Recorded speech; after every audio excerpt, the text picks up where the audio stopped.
Hey guys, iHeartRadio recently announced the launch of the first ever iHeartRadio Podcast Awards.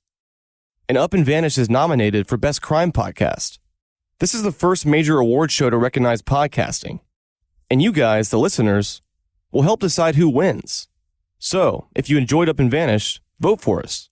Just go to iHeartPodcastAwards.com and you can vote up to 5 times per day. Or, if it's easier, you can also tweet your vote by using the hashtag iHeartPodcastAwards, then hashtag CrimePodcast, and hashtag Up and Vanished. As always, thanks for your support. If you've enjoyed Up and Vanished, give us a vote. That's iHeartPodcastAwards.com. Thanks, guys.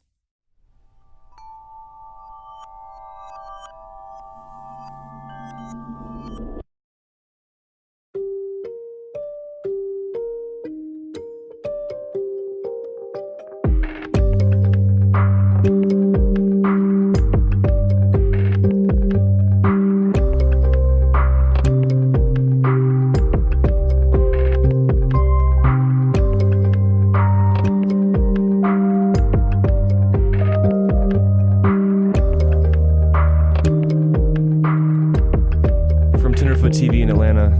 This is Up and Vanish Q&A.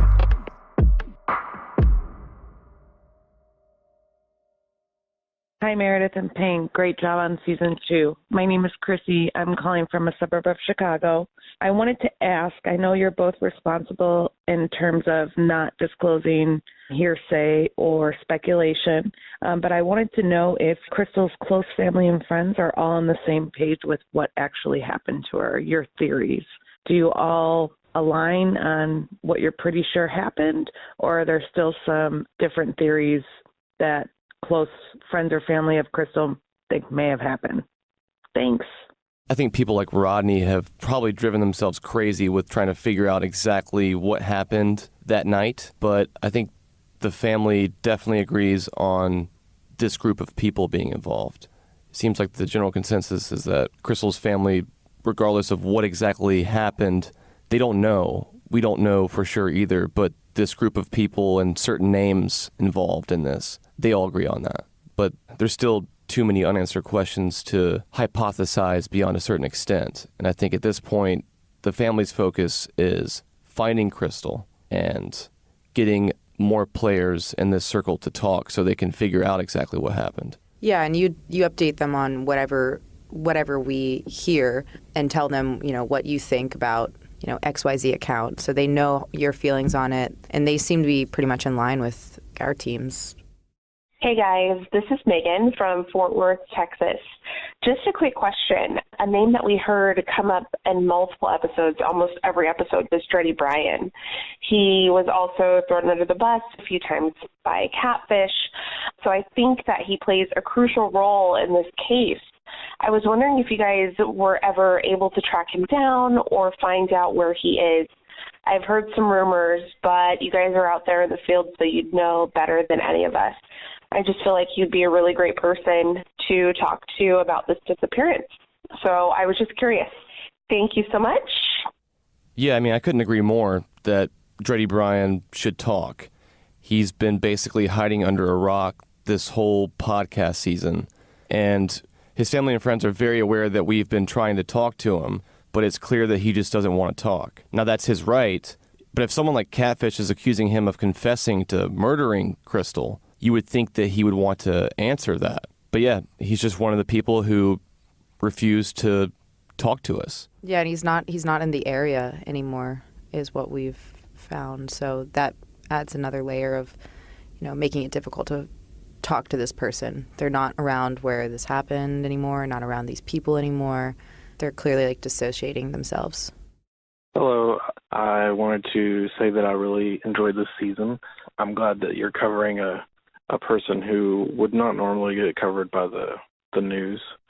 My question was about the eyewitness who saw the van with Catfish out with the shovel in the rainy night. One thing that stood out to me was that he said that he saw it that night, like he was messaging the deputy the same night that he saw it happened. But I don't remember there ever being a date said. And if he saw it that night, it seems like it would be a pretty good eyewitness since would be before the rumor mill had started up.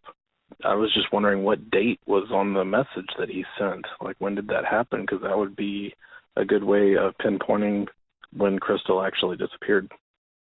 Anyways, thank you. So my understanding is that this event happened a while after Crystal went missing, like a month. The date of this incident was always in question when we first got this information, and it took me a while to figure out exactly when this incident with the van actually occurred. From what I found, it seems like it was in the first week of September, which I found that date a little strange. Considering she went missing in July. Yes. We have heard rumors of Crystal's body being moved a couple different times, so, I really don't know. To me, it would make more sense if it happened in July, around the time she went missing. But for someone to be moving Crystal's body in September seems a little odd to me. Yeah, I've asked some tons of questions about this, trying to get to the exact scenario of what happened, when it happened, and just the likelihood of it being something nefarious. I think either way, this person did witness this. Was it Crystal's body? I'm not sure. But if it happened in September, I feel like the likelihood of it being Crystal goes down a little bit. Are we saying that Crystal's body was somewhere near his house for a month? And I don't know, it just doesn't really make enough sense to me. But either way, I think that it's weird. What was this person, whoever it was, moving in the middle of the night? Really quickly. In the pouring rain. Speeding. It is weird. It's a weird story. But I do agree, the likelihood becomes a little fuzzier when it's months removed. It's also important to note, I think, that this incident isn't really why we're focusing on these people. This is just an additional story that popped up after a bunch of other red flags were there. So this story could be completely irrelevant, and in my opinion, it does not take away from the focus we've had this whole time. I don't think that it changes anything in that sense. The van story is interesting. It's weird. Is it related to Crystal's disappearance? I don't know. But I think even if it wasn't, it doesn't really change anything. If Crystal went missing and you're neighbors with this person of interest and you witness something very strange shortly after she goes missing, at night in the rain like that, your first inclination is that, hey, they're probably getting rid of her body. My first inclination would be, this is related. Hi, Open Vantage crew. This is Rodrigo from Brazil, and one point that caught my attention is the lack of evidence in this case. And the few possible evidence there is are in possession of the Bureau of Investigation. Does that indicate that the cell phone and other items the CBI has doesn't lead to anything?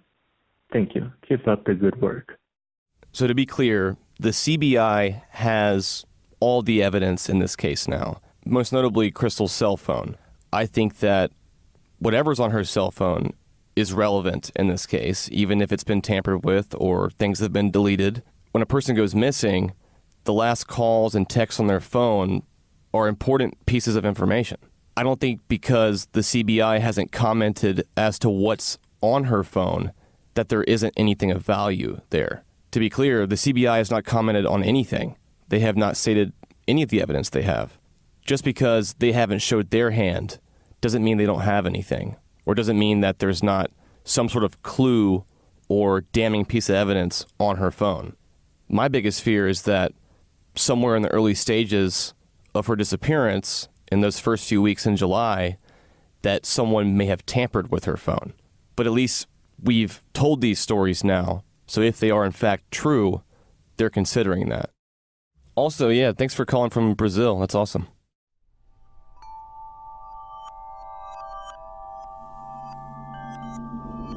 Support for Open Vantage comes from Audible, who proudly present Evil Has a Name, the untold story of the Golden State Killer investigation. He was nameless, faceless, for more than 40 years. This depraved monster preyed on Californians from 1975 to 1986. In the media, he had many aliases: the East Area Rapist, the Original Night Stalker, the Visalia Ransacker. But then, on April 24, 2018, authorities arrested 72-year-old Joseph James D'Angelo based on DNA evidence linked to the crimes, with a suspect now behind bars.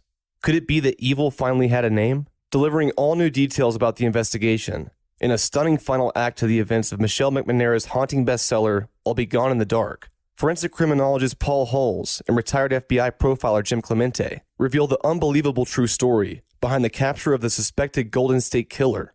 When you're trying to catch a killer, the devil is in the details. Evil Has a Name is only on Audible. Listen now at audible.com/evilup or just text evil up to 500-500. Again, that's audible.com/evilup or text evil up to 500-500.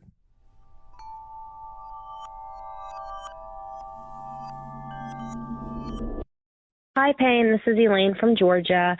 I just had a quick question about season 2 and just the season in general. My question is, how do you go about and how did you pick the case for Crystal? Out of all the missing people cases in the United States, what made you pick Crystal's case, and what type of things do you decide on when going about picking a case? Great podcast. Thank you so much. Well, firstly, I thought there were some strong similarities to Tara's case right off the bat, with it being a very small town. Also, the fact that her cell phone and her purse and everything was essentially in her home where she lived, and she just wasn't there anymore. I think that general premise is always very bizarre, and it piqued my interest, and it seemed like there was foul play, just like Tara's case. I thought that the setting here was very unique and something different, and I really wanted to explore the kind of lifestyle that was in Crestone and how that may have affected what happened to her. I felt that there was a lot to explore here that was different and interesting, and I found Crystal herself very unique and interesting. And when I first started looking into the case and reached out to the family, everything started clicking, basically, and people were very interested in helping me out and telling me their story and wanting to be involved in the podcast. That was a big plus, and to me, it just, in my gut, felt right, so we kept going. I think it's interesting to see when you're looking at season 1 and season 2, there's 2 women around the same age that have made very different choices in their lives and lived very different paths. And so I think that's, when you were looking for which case to do for season 2, it seemed like a good move to explore someone who just lived a very different lifestyle, and they also, something egregious happened to them. And what is that like? What is it like to have a small town with not as much law enforcement presence and, really out there, bad cell reception? Like, how do all these factors play into what happened to this woman? I also felt that because this place is so remote and there is that lack of police presence here, that we could really make a difference coming here. We come here and dig around, poke around, and start telling the story to millions of listeners. Certainly something's going to shake loose. And I feel like throughout the 12 episodes we did, we learned a lot. And in a case like Crystal's, I feel like it needs this kind of attention. And I think that when certain players involved in the case get that kind of attention and are put on a platform like this, they're met with something that they've never experienced before and would never get otherwise. In big cities, when people go missing, sometimes, not all the time, they can become a bigger story in the local media there. But in this tiny place, it would likely go extremely cold, and unless someone came forward and confessed or someone stumbled upon some damning evidence on their own, it could be unsolved for a very long time. So I feel like coming here and putting a real big spotlight on a place and a case that wouldn't have it otherwise, we can make a big difference that way. Well, it's interesting, too, like Ocilla to Atlanta is a similar distance from as Crestone to Denver. It's like pretty close. Yeah. And it's interesting because though their proximity to a big city is similar, Crestone feels far more remote. And they're both, Ocilla's tiny too. Crestone, you get the feeling that, it's going to take you a little while to get to a hospital if something happened. Right? Didn't we learn that there's like a doctor in Crestone, but there's no hospital? The hospital's like 45 minutes away in Swatch. Mm-hmm. That's not like what it's like in Ocilla. Yeah, if you had a bad accident in Crestone, you're looking at likely at least an hour before someone sees you. Yeah, before you're in a hospital getting that kind of treatment. Hey guys, I'm just wondering if the early episode on Crestone, particularly the open air cremation segment and the comment from an interview later in the series stating, quote, They will never find a body, end quote, go hand in hand. I know they're still searching for Crystal's remains and your team has participated, but I can't determine if the inclusion of the subject of cremation was coincidental or purposeful on your part. Thanks. That's really interesting because it's one of the first things we heard about when we went down there as like a feature, a unique feature of Crestone, is that they have this non-denominational public open-air cremation service that they do. And clearly it's actually like something that's really important to people, and they like choose this for the end of their lives. Then it happened that we heard other kind of rumors about, you know, possible methods of disposal. It wasn't really connected, but it is interesting that those experiences seemed possibly linked. In a place like Crestone, your mind kind of runs wild with the options and the places someone could be, because it is so, the lifestyle is so different there, the terrain's so mountainous. You think, I mean, how could you ever find this person? And so I understand why your mind might go there. I didn't know when I interviewed someone from the Crestone End of Life Project that Calvin would later make that comment. You know, it has a spiritual edge to it, and you think, well, I don't know what that means. It doesn't feel like something that would happen in a city. Yeah, and I think it was unique for you to explore because in this remote area like this, that kind of stuff happens. There are open cremations here legally.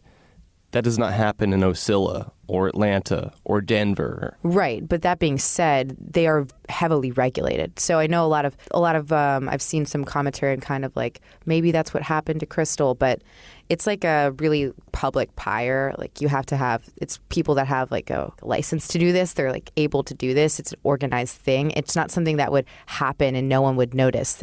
Like the whole town knows when one is happening. They're scheduled. They have like a calendar for it. So, and it's not just, you can't just do it everywhere in Crestone. It's this one particular site. So I think that's also important to note. I think by no means was Crystal's body destroyed in an open cremation like you're talking about. But I do think it's interesting that these kinds of things happen here. I think what you can draw from this is that in a place like Crestone, with the landscape and the terrain, something like burning a body could likely go unnoticed. Or there's places where you could do that where no one would see you or know it's happening. And on top of that, there is this sort of culture there where this happens in a professional, legal way. And that's just unique. To your point, no relation on our part in the terms of planting a seed or anything, but we do find it interesting.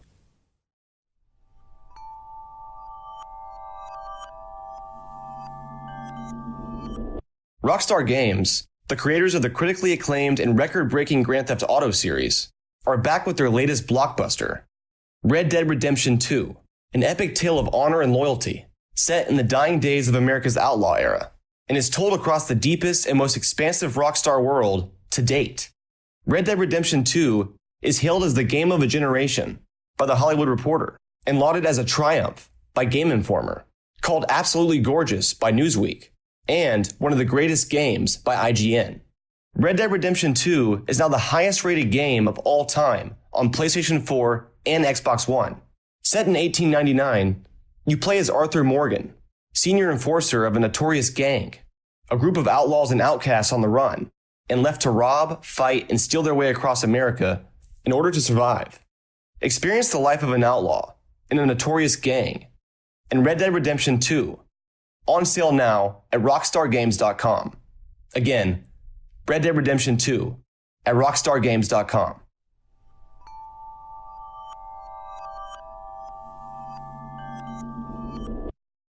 Hi, this is Melissa from Conyers, Georgia. I was just calling to ask a couple of questions. One, Catfish mentioned that Crystal had vanished or disappeared before and was found at Disneyland, but I don't remember hearing that in any of the other podcasts. So is that so? Has she disappeared before and been found somewhere else? Also, Catfish mentioned Big Cat. How come he wasn't mentioned previously? Did he ever come up with an explanation for that? Thank you. Appreciate this podcast. We love it. Bye. So Crystal was known to go on these walkabouts where she would go out into nature and meditate for long periods of time. And someone suggested she did it without like food and water too. So yes, those things happened before, but it was not like this. It wasn't like she was missing for weeks on end. Crystal never went to Disneyland. Crystal never went on a walkabout and then turned up in Disneyland. Yeah, that's states away. That's nonsense. That's just catfish rambling nonsense. I think that's just sarcasm is what it is. I don't know what he finds funny about all this. To my knowledge, the first person to mention Big Cat at all is only Catfish himself. You know, I've asked him about that several times since the first time he told me, and he sticks with it that Crystal was at his house, and then she went to go leave, and she was going to meet a guy named Big Cat. But little details about that story have always been changed from Catfish's perspective, one of which is the time. He tells me that she walks over there barefoot at 3 a.m, and then they stayed up till noon the next day, and she went to go see Big Cat. And then another time he told me that she left in the middle of the night to go see Big Cat, and she was going to see this guy Big Cat. And then in another version, he told me that Big Cat was outside in the car, already there. So I don't know. I don't know why he's fixated on this or if any of it is true, but Big Cat himself completely denies it. Also, I think it's interesting that Big Cat told me that he would confront Catfish on the phone directly about this. And when I tried to arrange that, Catfish blocked Big Cat. So he's cool with making this accusation, just like the accusation about Dready Brian, but he's not cool with talking to the person about it. Hi, Payne and Meredith and crew. This is James from Maryland. Great work in the second season. Thanks for bringing this case to light. My question is in regards to the guy who wanted $5,000 for the video and other information. Now, I'm no legal expert, but isn't that some form of extortion? Can't the authorities bring this guy in and interview him about the information he has? And if he refuses to talk, is that hindering the investigation? Is there any recourse for withholding that? Anyway, thanks again, and I can't wait for season 3. Based on my knowledge, he didn't break any laws in asking for the $5,000 for his information. He didn't threaten me in any way. He basically said, hey, I know what happened to Crystal. I've seen this video and I've heard this audio recording, and I will tell you all of this in detail if you give me $5,000. Obviously, I don't trust this person, and there's a $20,000 reward for information. I find it suspicious that he would want $5,000 sent directly to him for this information, and he doesn't want to go through the proper channels for more money to tell the story to authorities. So yeah, to answer your question, I don't think he extorted me for anything. He just presented a scenario where he could make $5,000 and avoid talking to the cops. Hi, Payne. This is Katie from the Up and Vanish Lunch discussion group. My question is, the people who appear to be the closest to Crystal's disappearance seem to be a bit dishonest and disloyal to one another. And they've also been taking a lot of drugs, some willingly and unwillingly. This is a big change from Georgia. So how are you handling this dynamic in your interviews and overall approach to this case? Thank you. Yeah, why am I not invited to the lunch discussion group? Actually, I think I know who you guys are. If you're the group that tagged me in a picture on Twitter one time that I responded to, and I think you did invite me to it. Well, anyways, my approach has been really don't trust anyone. I've found that every one of these people seems to have their own motives, and they're only looking out for themselves. And if you analyze that a little bit, you could speculate that likely a few of them, a handful of them, meaning more than one, are involved in this somehow, and they all have their own personal reasons for not divulging the details. Maybe the levels of involvement vary, but like you said, because of all this drug use and just the general nature of these individuals, don't believe everything they're telling you. But I think in all the statements they've made, there is a little bit of truth riddled in there. I think that there's seeds of truth that are coming out, and you can drive yourself crazy trying to dissect it all. Hey, Meredith and Payne. This is Erin calling from Boise, Idaho. Really big fan of the show. I have a quick question. I don't know if I made the cutoff for the bonus episode, but I have a question about conversations with Catfish and Big Cat. It sounds like when you're having these conversations, the way they're answering the questions is really rushed, and I think that really speaks to kind of their thoughts behind your questions. Obviously, we know Catfish's, and he's very defensive. He obviously has some emotional stability issues. I was wondering if any of the conversations were edited for time purposes, or if you are just playing them as the person is talking, because I think that kind of the way they're answering the questions is really telling. But again, I don't know if any of it is being edited just for time's sake, or if that's really how they're talking. So anyway, love the show. Thanks so much. Bye-bye. That's a good question. Most of what you're hearing in the podcast has been edited in the sense of I may talk to a person for 4 hours. One of those people was Catfish. I had a 4-hour conversation with him one time. To play 4 hours of Catfish to you guys would not be helpful in any way.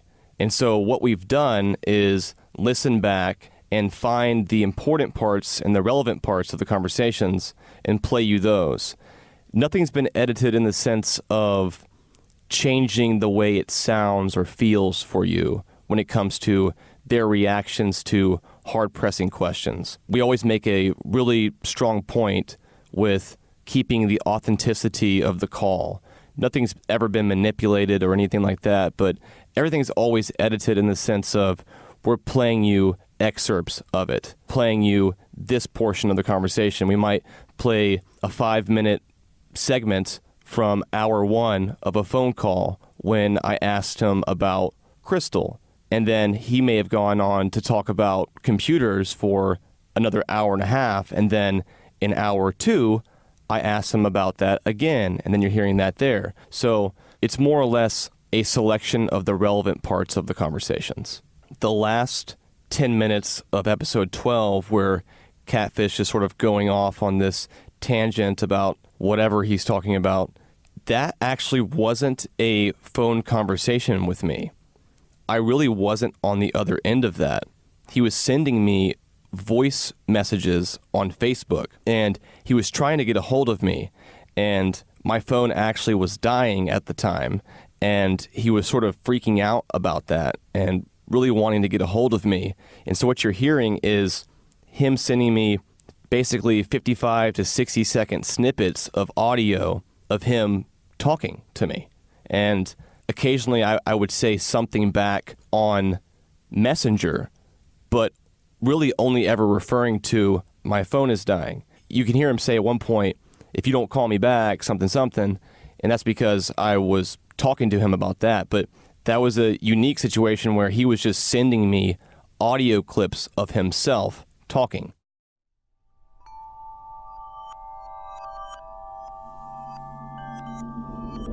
With Amazon Music, a voice is all you need. Discover over 50 million songs and thousands of curated playlists and stations across all your devices, just by asking. Find your favorite songs at the tip of your fingers and the tip of your tongue. Having friends over tonight? Just ask to play music for a dinner party. Want to remember your favorite memories? Request popular music from a decade, or even a particular year of your choice. Or what if you can't remember the name of that song, but you know some of the lyrics? Just ask for the song that goes like, you can still find it. Listening to music has never been more natural, simple, and fun. And right now, new Amazon Music customers get 3 months for just 99 cents at amazonmusic.com. Renews automatically. Cancel anytime. That's amazonmusic.com. Get 3 months for just 99 cents at amazonmusic.com.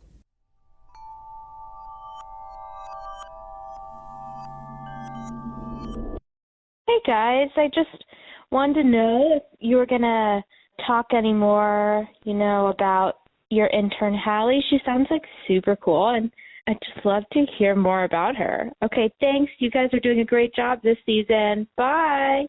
That sounds eerily familiar. Well, anonymous caller, that's a great question. I think we'll consider talking more about Hallie in future episodes. I think so too. Bye, Hallie. Bye, Hallie. Hello, my name is Erin, and I'm from Aurora, Colorado, and have been following season 2. And my question was, did you ever talk to the Matthew guy that was mentioned early on in the season that the landlord had talked to, who came by drunk and was looking for Crystal a couple days after she disappeared? And he was also mentioned very briefly in the last episode. Wondering if you were able to get a hold of him and talk to him and see what he knew, and if he had any more information on it. Love the episode, or love the season, and can't wait to hear the Q&A. Bye. That is a great question. I've been trying to talk with Matthew for months now, and I'm actually going to pull out my phone right now and give you a little glimpse into my attempts to talk to him. On October 6th, I said, "Hey, Matt, this is Payne Lindsey. I'm doing a podcast about Crystal's disappearance, and I'm trying to talk to those who knew her. Aura, her landlord, spoke highly of you and told me I should reach out." I called him several times after that. I messaged him on Facebook. He accepted my initial request on Facebook, but didn't respond to my messages. And then, a few weeks later, on October 22nd, he texts me and says, "Who's this?" And I said, "It's Payne." Then he says, "Oh, right. Aura and a few people have been telling me to get a hold of you." And I said, "Yeah. Do you want to talk?" No response. And since then, he's just completely ghosted. And he also sent me a message on Facebook that I won't really get into, but basically expressing his distaste for me and the podcast and my motives. And I just responded with, "Hey, man, I want to hear your side of the story. I think that you may be a pivotal piece to the puzzle. And if Crystal was your friend, I think it would be very helpful if you can lay out your version of the events." But he just never got back to me and never wanted to do it. So yeah, I've tried to reach out, but he just doesn't want to talk. I'm not by any means saying that it means anything by him not talking. That's his right. He can do that. But he has communicated with me before in a strange manner, and whenever I go to talk to him about what happened to Crystal or what he knows, he just goes silent. But like we've all seen in this case, that's pretty common. Hi, I'm Sarah from Colorado Springs, Colorado. First off, thank you so much for doing what you're doing. I really, really appreciate it, and keep up the great work. My question is, what would it take to prosecute this case? I know that you don't have to have a body to win a case anymore, but would it take a body and then the corroboration, like confession? It just seems like everybody in town knows who did it. And anyway, I'm just wondering what you think it would take to get this to trial, if that is at all possible. Thanks again. All right. Bye-bye. That's a great question. This isn't really my wheelhouse per se, but in my opinion, I think if they found Crystal's body and or had a credible eyewitness to what happened to her, then they could 100% prosecute in this case. I think until then, law enforcement is going to have to continue poking around and gathering bits and pieces, just like we have, to try to put together a realistic version of events of what happened to her. I think until they have evidence like that, it will be a very difficult case to prosecute, even if they have a hunch on who is involved, which I believe they do. They don't want to jeopardize their case by it not being strong enough.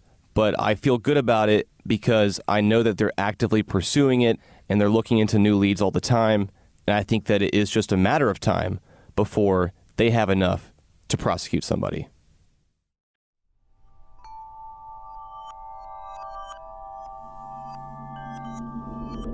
This holiday season, there's a buzzy gift everyone's talking about. Let me give you a hint. It's a gift they'll use twice every day. It was also featured on Oprah's O List. and is perfect for everyone with a mouth. This gift is called Quip, an electric toothbrush designed to make brushing better. The electric toothbrush from Quip is changing the game. Quip has sensitive sonic vibrations, gentle enough on your sensitive gums.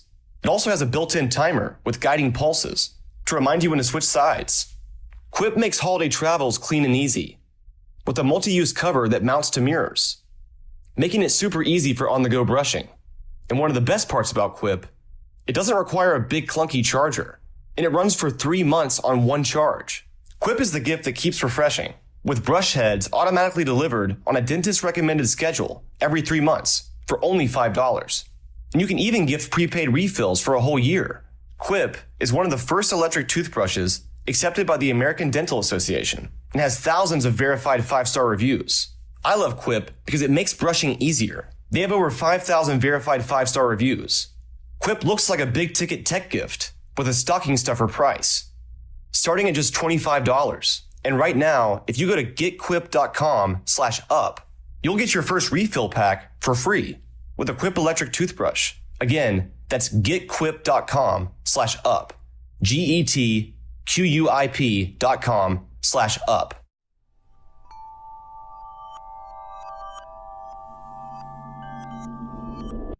Hey, UAV team. First time caller, long time listener, Bryce here in St. Louis, Missouri. I got a question about a article that just came out of the Center Post, looks like near Crestone, that they got an email from Valley Publishing with detailed info on possible location of Crystal's body.